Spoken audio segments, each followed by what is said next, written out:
So what is academic integrity? In short, integrity is behaving in a manner that is consistent with your values, and that applies both to individuals and to institutions. So if you value things like truth, if you value things like honesty, then having integrity means that you embody those characteristics and live them in your daily life. The International Center for Academic Integrity identified what we believe to be the fundamental values of academic integrity.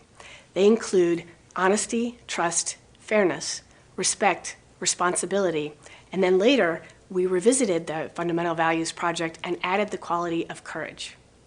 And by honesty, with respect to academic integrity, we mean things like doing your own work, things like representing yourself honestly, like communicating in an honest and open manner, and basically being the person that you represent yourself to be. The quality of trust is closely linked to the quality of honesty. Trust means that you are willing to put yourself out there for your fellow students, put yourself out there in terms of being experimental and risk-taking with respect to your assignments, that you trust that you and the academic institution are working together to better yourself. Fairness has to do with the way that you treat both your fellow students and the institution itself. To be fair, you would never take an advantage that you weren't entitled to on an exam, for instance. Respect has to do with not just tolerating other viewpoints, but actually finding value in other people's perspectives. Responsibility means doing the things that you are required to do and the things that maybe nobody even required, but are still things that you should do. Then lastly, we added the quality of courage, because it turns out that in order to demonstrate honesty, trust, fairness, respect, and responsibility, it actually takes a fair degree of courage, and especially at this time in your life when peer pressure plays such a strong role, having courage means the difference between being able to make a decision that is consistent with your values and perhaps making a decision that you wouldn't be proud of. So how do the fundamental values relate to you and your career development?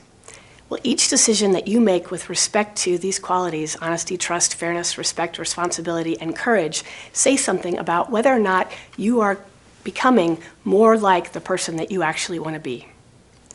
There's a wonderful story that illustrates this point. There are many versions of it that exist, but the one that I'm going to tell to you was told to me by Bill Moyers at an academic conference. A boy and his grandfather are walking through the woods, and the boy can tell that his grandfather is troubled. His brow is furrowed, he's concentrating on something, and the boy eventually asks him, "Grandfather, what's the matter? What is troubling you?"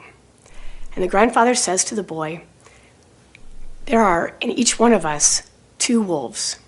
There's a dark wolf, the sneaky wolf, the bad wolf, the wolf that we fear, the wolf that steals the lamb in the night. That wolf is sneaky, and that wolf is the one that no one wants to be associated with.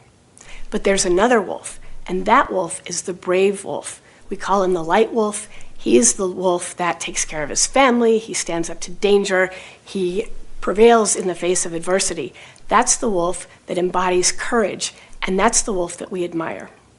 And at all times, those wolves, both of them part of our nature, are struggling with each other." And the little boy was understandably taken aback. He said, "Grandfather, how do we know which wolf will win?" And the grandfather said, "The wolf that wins is the wolf that we feed." Each decision with respect to academic integrity is a decision to feed either your good wolf or your bad wolf.